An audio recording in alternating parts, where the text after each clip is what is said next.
Thanks, Rosella, for that introduction. In terms of the context, I'm mainly going to be talking about adults providing care and adults receiving care.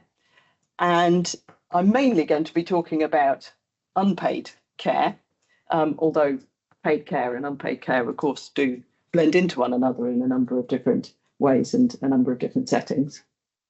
And I'm mostly thinking about care as an activity rather than as a disposition, for example. Caring for somebody, of course, can have many different meanings, as Mary, amongst others, has very helpfully elucidated. There will be just a little bit of empirical work to present to you, and that's going to relate to England, but much of the talk is really about ideas rather than empirics today. So to give a flavour of where I'm going to try and take us, social model of disability that I think some of you will be familiar with emphasises the interaction between a person and their environment, their living and working conditions, for example. And so does the capability approach.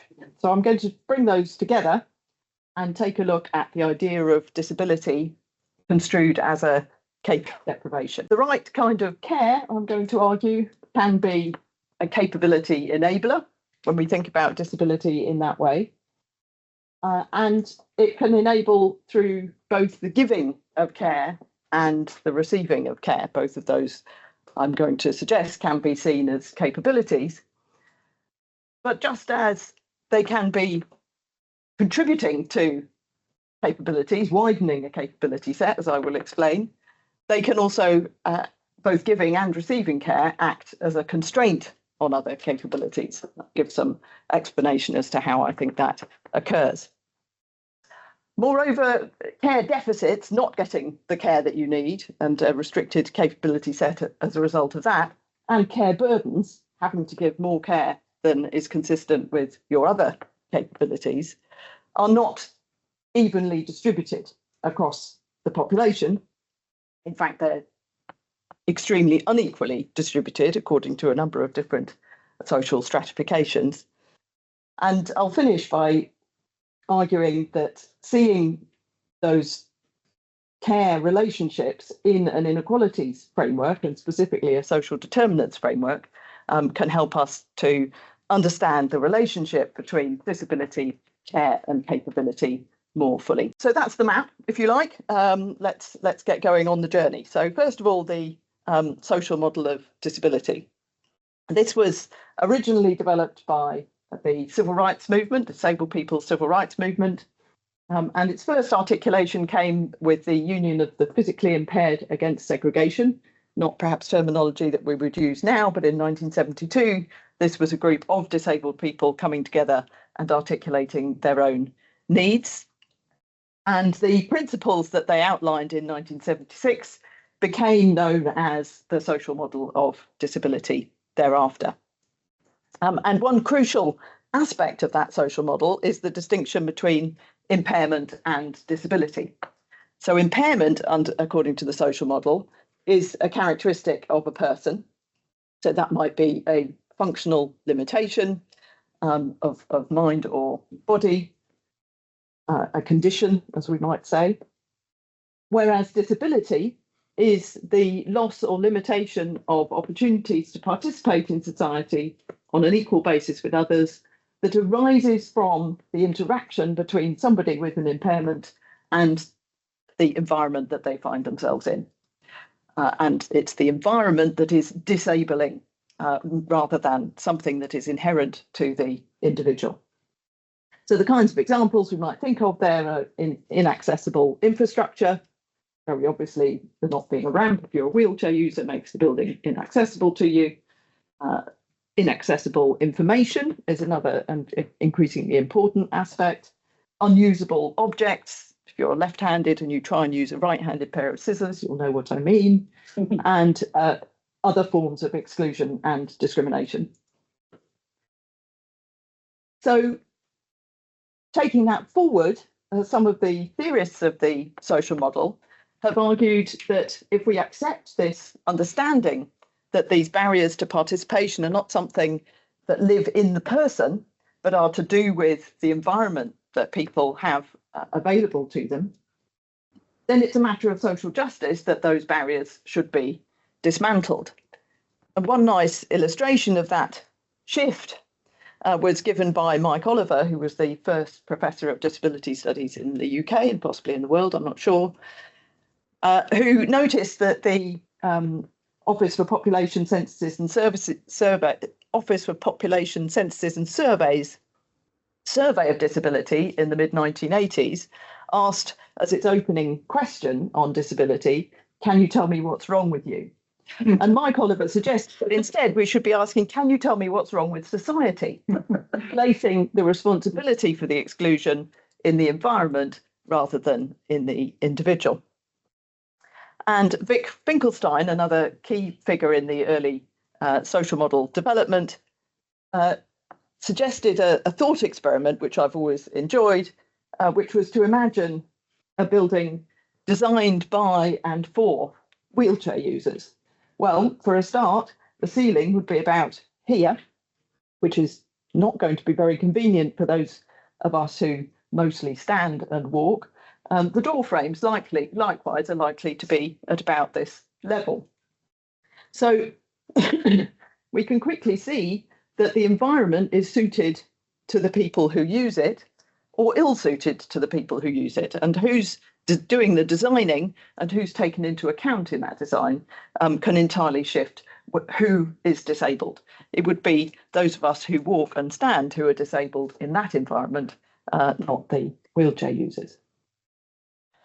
And in fact, Vic Finkelstein took it to the point of arguing that this form of privileging of one part of the population over another is can be characterised as an oppressive relationship between people with impairments and the rest of society. And this kind of movement led on to the foundation of organisations of disabled people as opposed to organisations for disabled people in the more traditional charity model. It led to movement for independent living and the emphasis on nothing about us without us, importance of choice and control in the disability movement, and so on.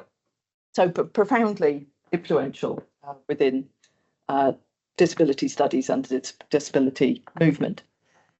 It hasn't been without its criticisms, of course. So there are those, for example, who have argued that the social model understates the importance of pain, which can't simply be treated or done away with through environmental changes, and that's a sort of inherent characteristic of some impairments that is disabling in its own right and not in interaction with the environment, or more generally that it's insufficiently embodied as a characterization of the experience of disability. So there's controversy around it within the disability movement as well. But by and large, it's become very widely accepted and rhetorically, at least, also in policy documents and policy circles. So the World Health Organization, for example, subscribes to the social model, and most UK government publications on disability in the last 10, 15 years have certainly situated themselves as adopting a social model, although in practice, the recognition of that and the understanding of that and its translation into policy is often rather more limited than the rhetorical commitment. And that's perhaps not surprising when we look back at its very radical origins, which is probably not the kind of space that most policymakers are particularly comfortable in. Okay, so that's the first part of the puzzle, if you like. Secondly, I wanted to recap on the capability approach, which I think many of you will be familiar with.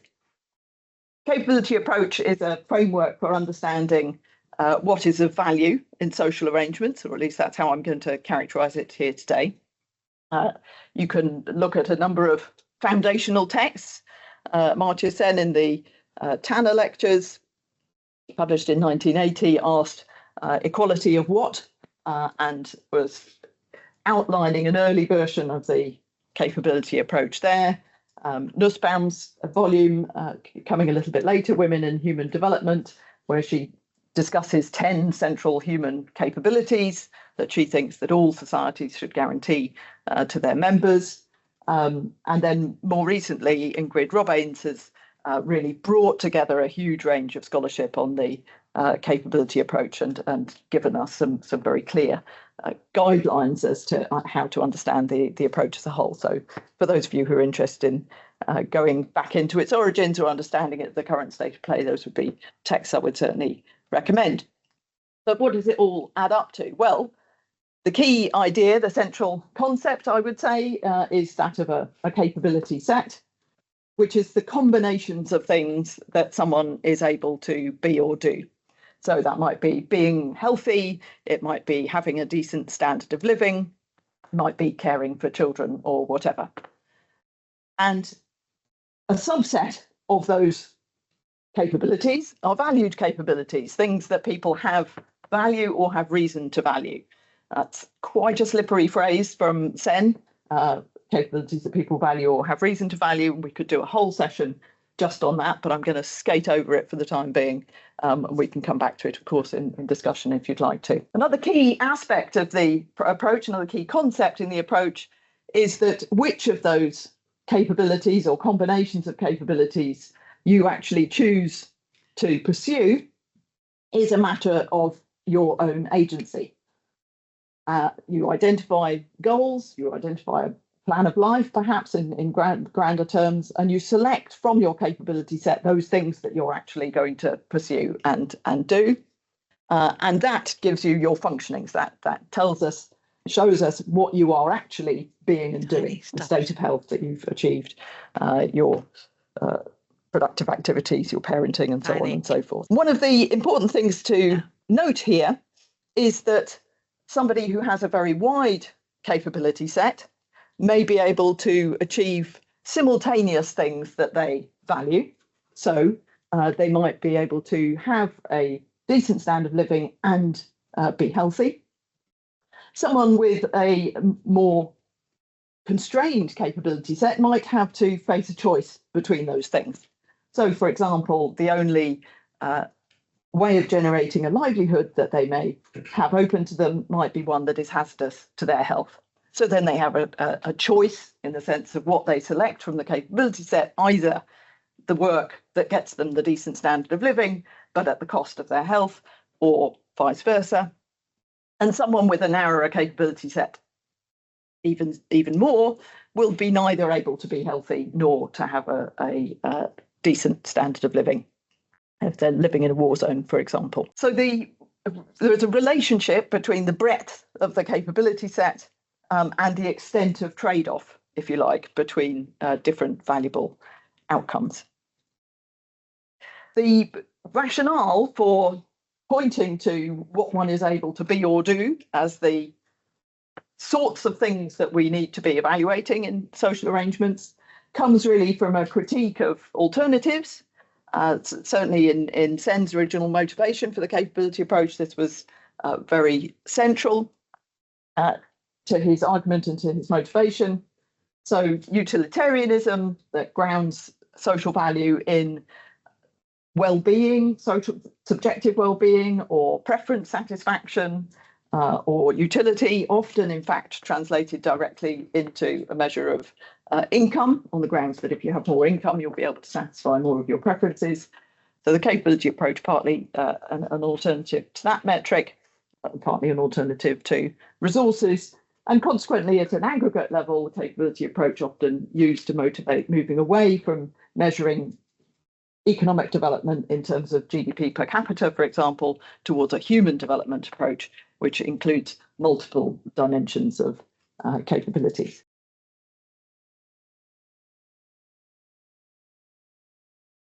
So subjective well-being can be construed as a capability in its own right. So it might be one of the valuable things that you want to be or do. But it's certainly not the case that all capabilities can be reduced to subjective well-being. So there are plenty of things that I do, like giving talks in Oxford that don't necessarily immediately enhance my subjective well-being, even though I find them very fulfilling and worthwhile. Okay, so the capability sets, and this will be a kind of familiar frame to you. The capability sets themselves are, of course, not something that is generated solely by the characteristics of the individual. It's, of course, about how that individual is situated in their environment, their physical environment, their social environment, their economic environment. That's what determines, together with your own characteristics, what you are able to be and do. So that is represented, that idea of capabilities being produced through an interaction between the individual and their companions in this diagram. And that there are many different versions of this diagram. This one is from some work that Polly Burchardt and I did back in 2011 for the Equality and Human Rights Commission, the UK Equality and Human Rights Commission. But there are other iterations of this and other versions of this by other authors. You can kind of take your pick. What it's showing in blue there on the right-hand side is a characterization of the domains of capabilities, what valued capabilities are.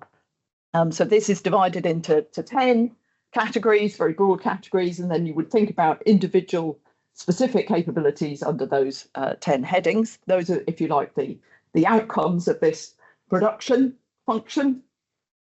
And then in the bottom, in yellow and orange, you've got, first of all, a person's characteristics. And you can see impairment there, but also other individual characteristics.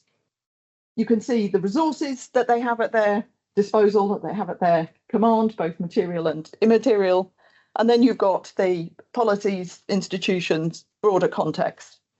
And all of those things interact with one another in order to produce a whole bunch of stuff that the person can access, what is called in the capability approach, sometimes they're entitlements. So that might mean things that you actually own, but it might also be simply things that you can access, services, support, different kinds, in-kind benefits, and so on. Those interact with, so you've got a pot of essentially resources or entitlements. Those interact with conversion factors, aspects of your environment and yourself that determine what you can do with your resources to produce your capability set. So that's very briefly a version of the capability approach, but just as with the social model, there are, of course, some worries about the capability approach and criticisms that have been generated. I'll try and go through these fairly quickly, looking at the clock. So first of all, people are often argue that the capability approach is incomplete. I think that's absolutely correct. So the determination of which capabilities you want to prioritise is something that needs to be done pretty much from scratch each time that you want to use the capability approach. That's connected to the fact that it does not specify a particular theory of justice. So it tells us this is the space in which we should be evaluating different social arrangements, but it doesn't tell us what particular distribution we should regard as a just distribution of within that space. It's consistent with a sufficientarian version of egalitarianism. It's compatible with libertarianism and so on and so forth. There's also a critique that the capability approach is individualistic. There are two versions of that. The first is methodological individualism that says that it understates the importance of the physical environment, structural factors, if you like, in determining the capability set. I don't really think that stands up to scrutiny, as I've shown you in the diagram of how capabilities are produced. There is a very clear role for the structures and institutions in the capability approach. Where I think the criticism does have merit is that the capabilities themselves have been defined individualistically, and that's one of the things that I'm going to try and develop later today to show how that could be improved upon, perhaps, particularly in the context of care. Second kind of worry about individualism is that it's a normative individualism, that it doesn't place value on the capabilities of groups or collectives of other kinds. And I think that is avowedly the case. And the idea that each person matters in their own right is indeed, I think, inherent to the capability approach. Worries about what form of freedom we're talking about when we're talking about the freedom to choose, what kind of freedom we're talking about. I think it's very clear that the type of freedom that we're talking about here is what people are actually able to be and do, not merely a kind of formal sense of freedom, and certainly not just freedom from interference from others. And the capability approach has also itself been critiqued for failing to critique capitalism. And that brings us back to the problem of it not being, in fact, a theory of justice, but simply defining a space in which you could create a theory of justice.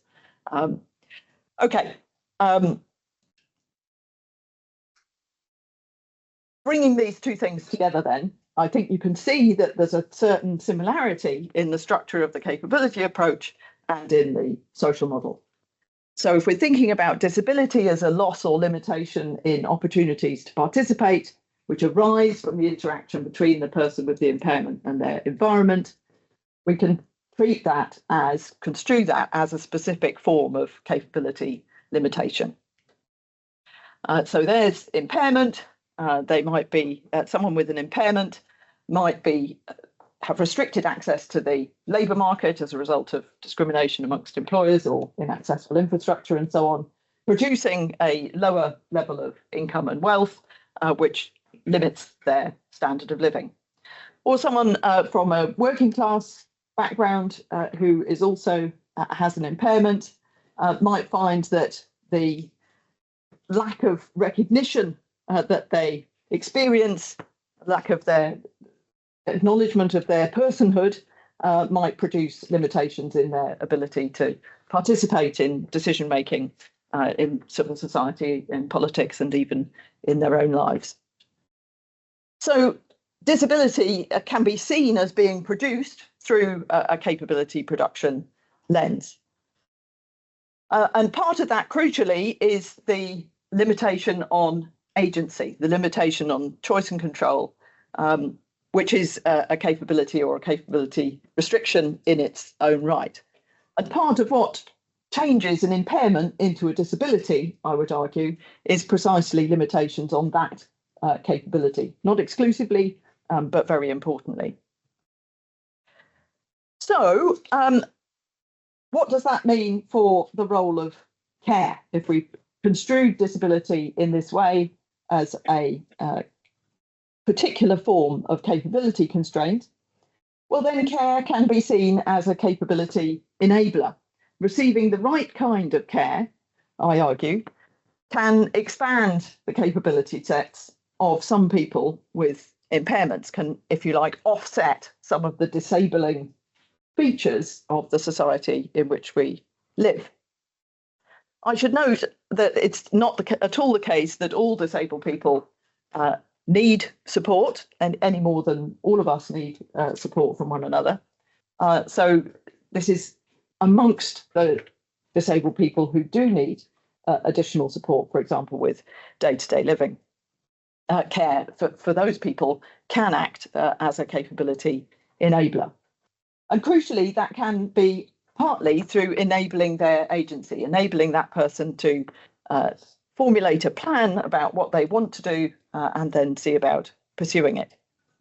That's been characterised by a movement of people who draw on care and support called Social Care Future, who've imagined a social care future, a future in which social care does what it should do, what they would like it to do. And that's how they, you can see on the slide there, how they characterise it, which you can see includes the idea of care as something that enables people to do the things that they want to be and do. So in terms of the framework that I showed you just before, we can see both unpaid care and formal care as being part of the context and resources boxes that help to convert impairment into a wider set of capabilities than would otherwise be the case. That's the idea of care as something that enables capabilities.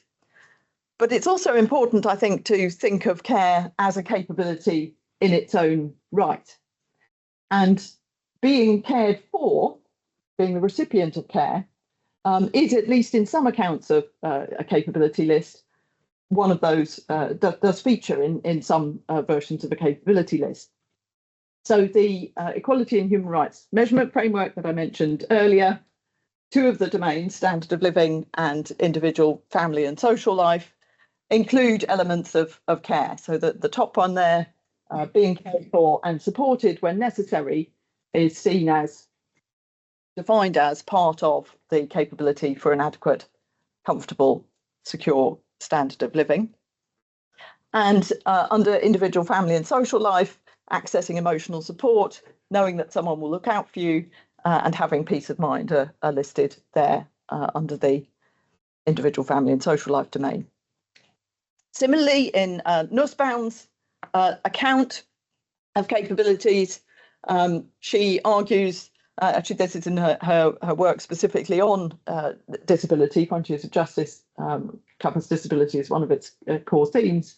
And she argues that the intimate and foundational role that care plays in the lives of the cared for, we should say that it addresses or should address the entire range of central human capabilities. And she's got a very interesting account of how it features in relation to each of the 10 central human capabilities that she lists. But flipping that around, care as a capability is also about being able to care. The providing rather than the receiving, if you like. And almost all accounts of capability lists, of which there are a large number, include being able to care in some way as part of that list. So the EHRC framework, again, under productive and valued activities, is being able to care for others. And again, in different elements of the individual, family and social life, is being able to spend time with and care for others, including wider family. A core, one of the 10 central human capabilities that Nussbaum characterises is being able to live with and toward others and to recognise and show concern for other humans. So again, being able to care for, treated as a capability. And Jonathan Wolfe and Avner de Chalet, in their work on disadvantage, which included, amongst other things, interviewing people who had direct and indirect experience of disadvantage about what they thought was important, what should constitute a capability list. Their interviewees added to the list with which they were originally presented, this one, doing good to others, being able to care for others as part of expressing your humanity and being able to show gratitude.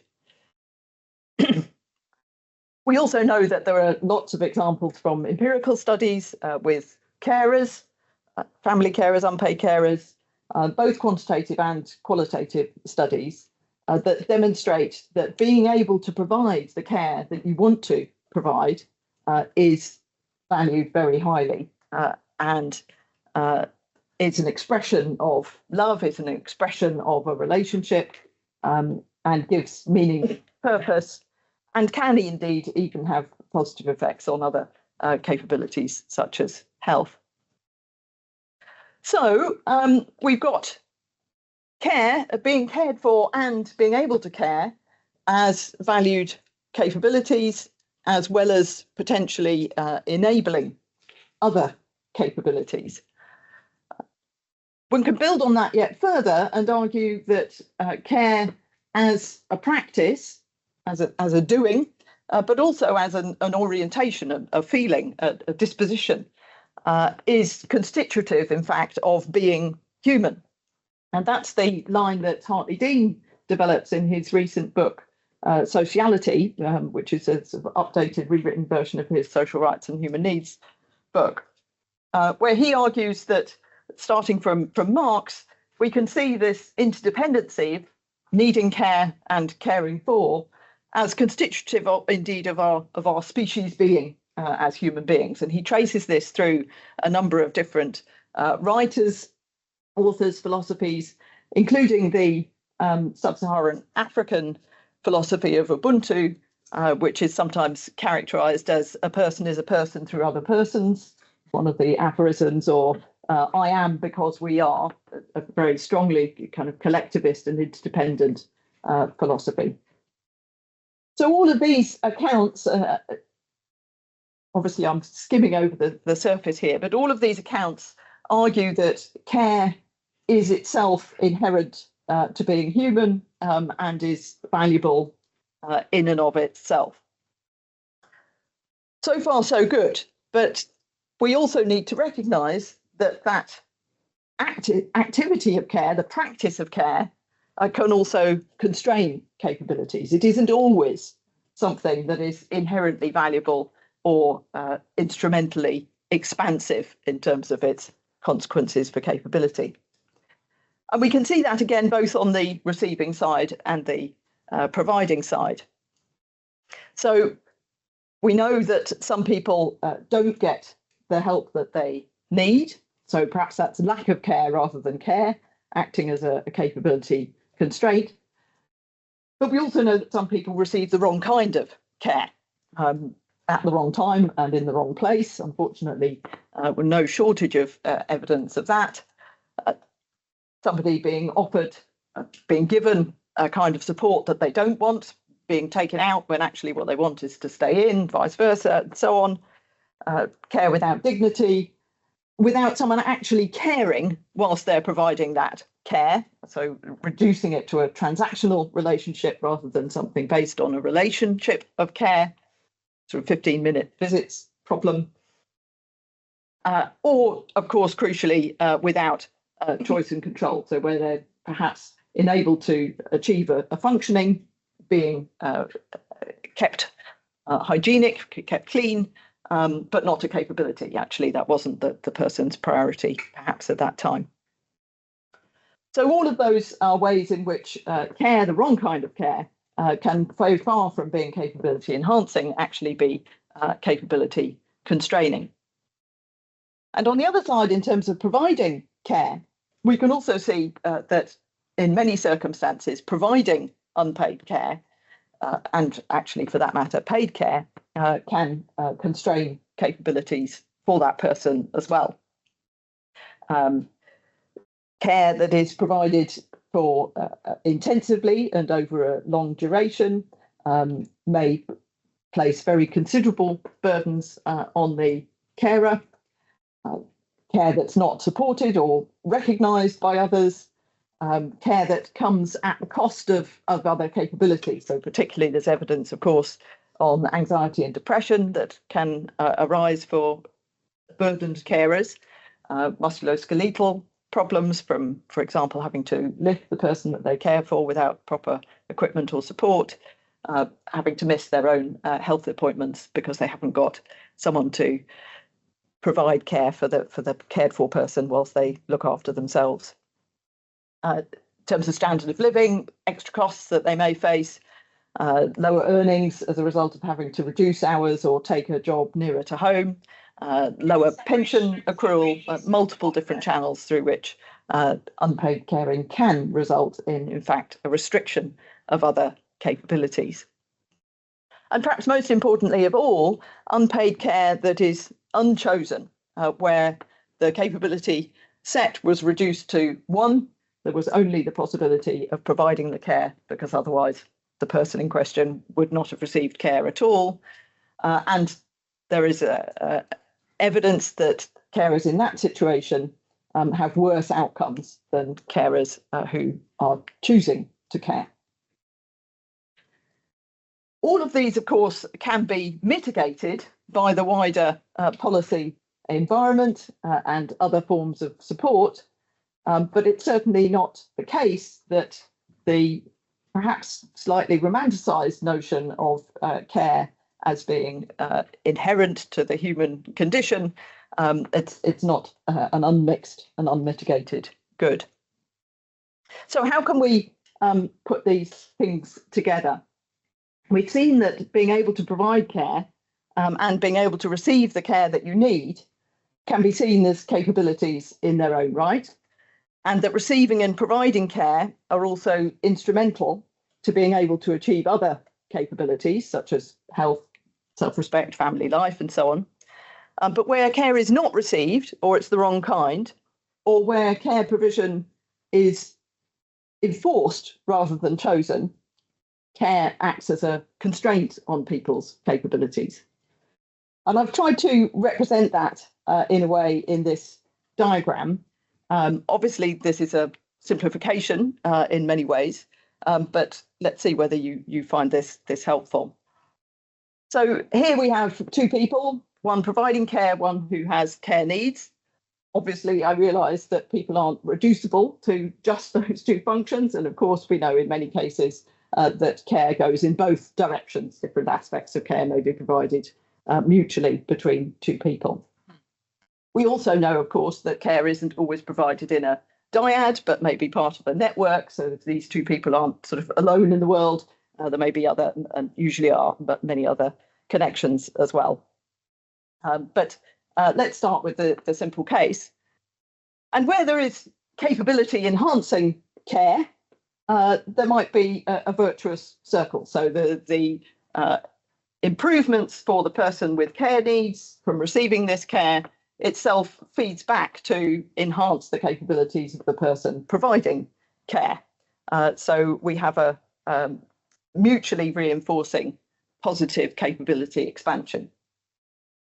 But it can unfortunately also be the case that there is a vicious cycle where perhaps because of a lack of support from other services, both the disabled person and the carer have needs that are going unmet. The carer's health may suffer, they may struggle then to provide further care and so on, so that both parties are seeing their capabilities further constrained. Or we may have the situation where the person with care needs have their capabilities expanded by the care that is received, but the carer, unfortunately, the opposite, their capabilities in other domains, for example, standard of living, health, and so on, may be further restricted. Now, of course, the care relationship is unlikely to be 100% capability enhancing or 100% restrictive. So these are, again, another aspect of simplification here. It's more likely that some will be enhanced whilst others are constrained. So some arrows going out, some arrows going in. And also this is shown as a sort of static picture, whereas we might imagine this to be dynamic, that things feed one another over time. So it's just intended as a representation of the interdependence of capabilities and acknowledging the dual role of care as both expanding and constraining capabilities.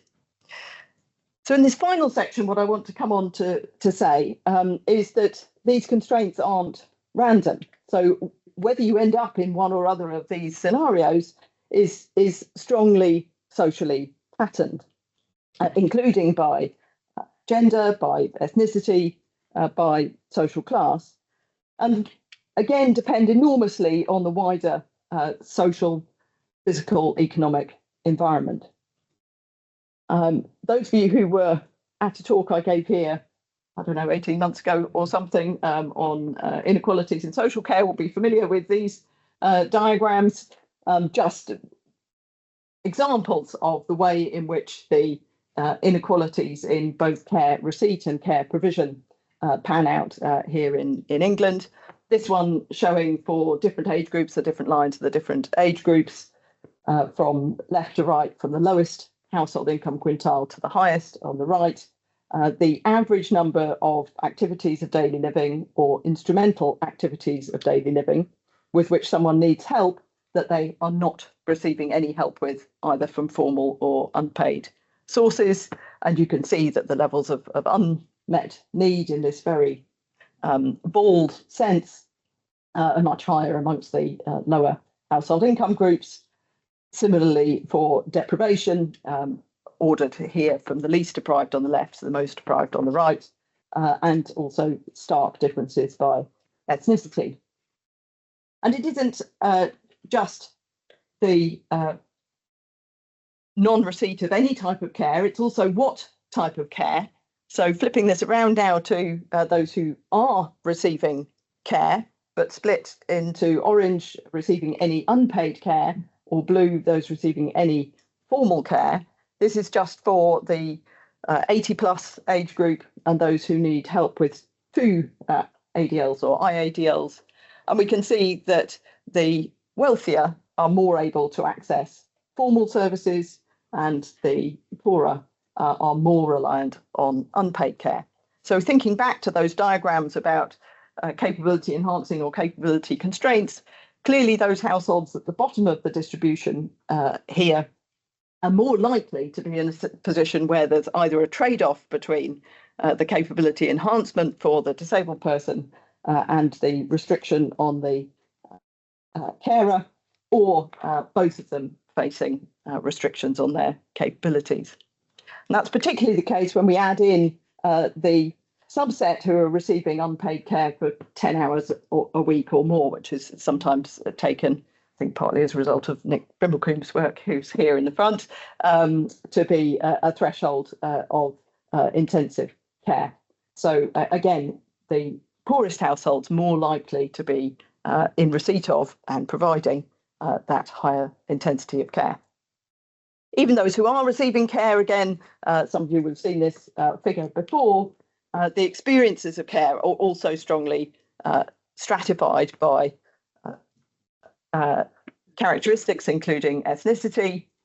So here, this is a survey of adults in receipt of social care in England using the 2019-20 data, and a number of questions that care recipients were asked about the care that they receive, and some truly appalling levels of distressing treatment revealed from the survey. The way I'm treated or helped sometimes completely undermines how I think or feel about myself, for example, is a pretty low bar for us to try and meet in the care that we provide as a society, but for around 10% of the population we're failing, and as you can see, it's higher amongst those from ethnic minorities. So these are inequalities in the receipt of care, in the experiences of care, but there are also, of course, inequalities, corresponding inequalities in the risks of being called upon to provide unpaid care and the consequences of having to provide that unpaid care as well. And a piece I've written recently, I've split this into sort of 3 aspects of that mechanism. Whose relatives and close friends develop a need for care. So clearly the chance that you yourself are going to be called upon to care depends on you having someone around you who's going to need care. We already know that that's very strongly socially unequal.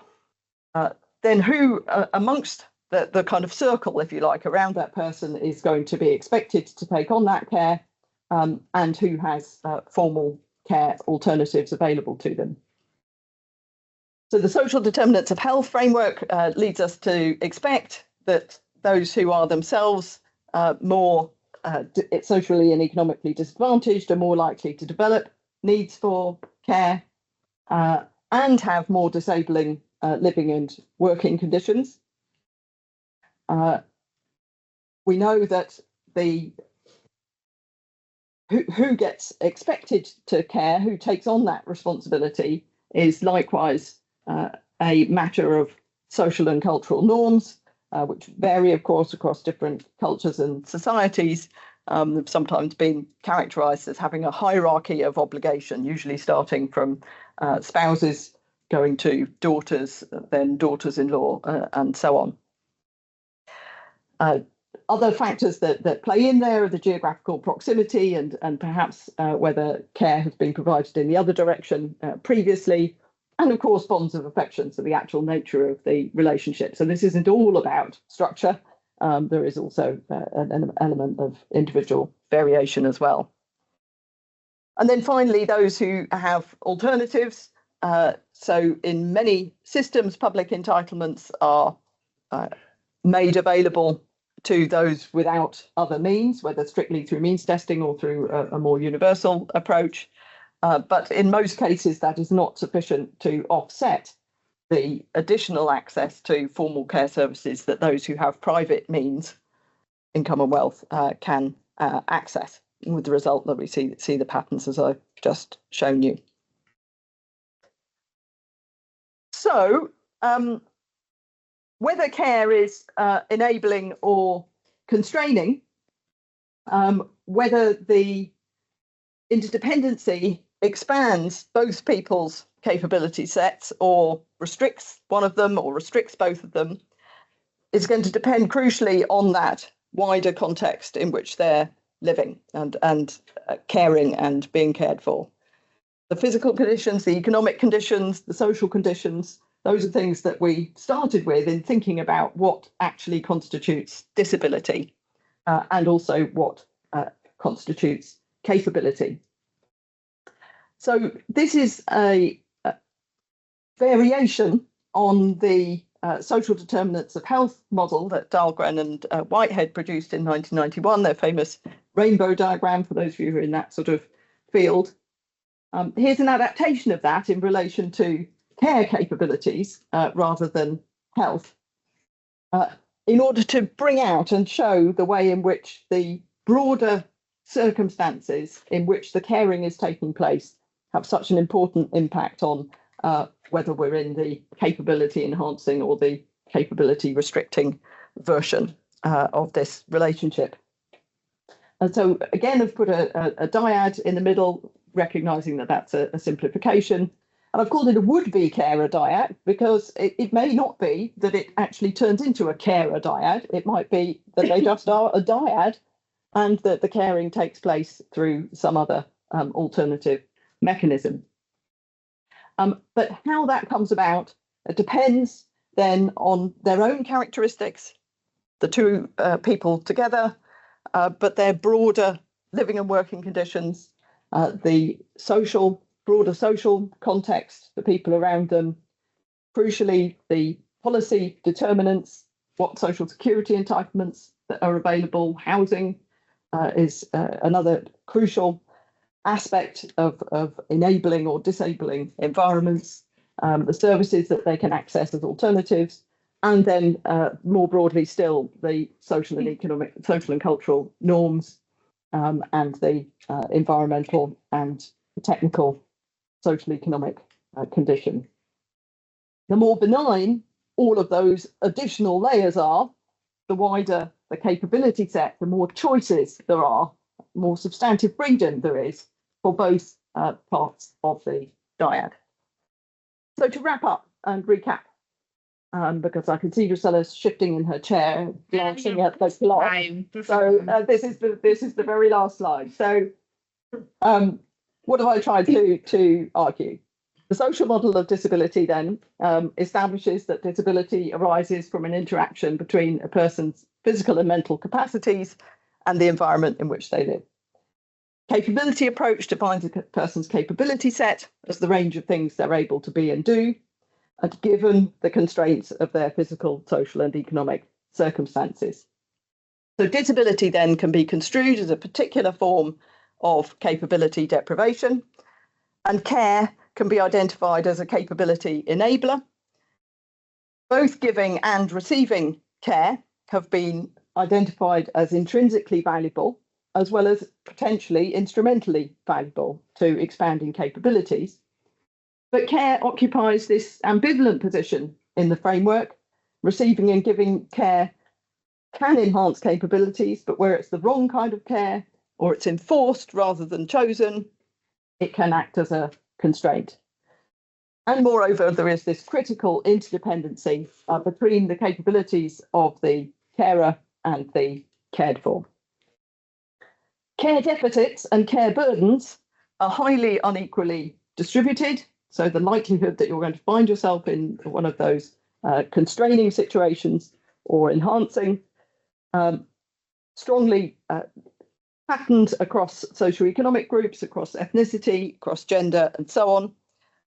And I've suggested that centering the social determinants of care inequalities is one way that we can arrive at a more integrated appreciation of the relationship between disability, capability, and care. Thank you.